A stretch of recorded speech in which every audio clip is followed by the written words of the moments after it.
let's leave aside Christianity and historical examples for a second. All night you guys have been grappling with issues like morality and, what is right, what is wrong, and meaning. But my question is simply, why are you so afraid of subjective moral reasoning? I mean, do you think that we're all just going to start raping and pillaging just because we don't have a book to tell us what to do? I mean, are you afraid of that? Like, I'm not, because that's not going to happen. And that, Nazis were bad, but there were Christian Nazis and there were atheist Nazis. So I don't see, what are you so afraid of? Do you lock your door at night? Yeah. Sure.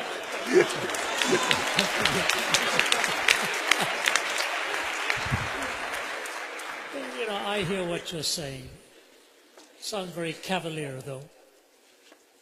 My goodness. If we weren't afraid of all of this, we would not be in a national debt. The billions... China is secular. Sorry? China is secular. Sorry? China is secular. That's right. What does that mean? I mean, they're not raping and pillaging, and neither are we. Oh my, oh my, oh my, oh my, oh my.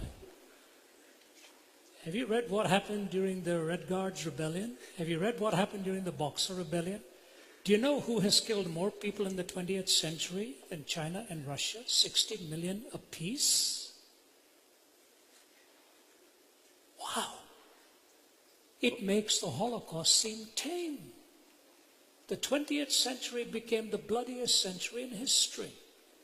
And the reason it became the bloodiest century in history, I can see, is you could just see the weapons of our warfare were piling up and there was no guiding principle to take us anywhere. Now, in a perfect world, yes, we don't need to be afraid. Have you seen what happens in our courts of law, where people supposedly love each other and all that comes about in hate and vitriol and damage? I don't think the question is fairly stated as what are you afraid of. I'm just saying it is basically unlivable. I didn't conclude that. An atheist like Jean-Paul Sartre concluded it. We killed more people in the 20th century than the previous 19 put together. And your question is, what are we afraid of? The fact of the matter is, if morality is purely subjective, then you have absolutely nothing from stopping anybody for being a subjective moralist to choose to just zing one through your forehead and say, that's my answer. How do you stop that? Obviously, you don't believe that's the way it should be. No, neither do I.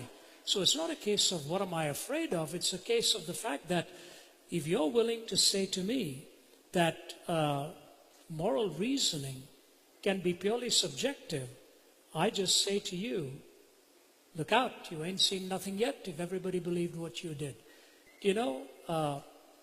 Funny, interesting, when I was in the Soviet Union, former Soviet Union, Stalin eliminated 15 million of his own people. 15 million of his own people. And at the Center for Geopolitical Strategy, they didn't want to even name his name and so on. His daughter, Svetlana, made the comment. It is quoted both by Malcolm Muggeridge in his writings and by historian Paul Johnson in Modern Times. Svetlana was standing by the bedside of her father before he died. She said the last thing he did was clench his fist over the heavens one more time, put his head back on the pillow, and he was gone. This is his daughter raising the question, whatever got into my father to have that kind of hatred and hostility? And when 15 million were killed of his own people, it is interesting that the faculty members and the general who chatted with me there, my wife will tell you, sat around the table with tears in his eyes when he watched what had been done to his own country by his own leadership.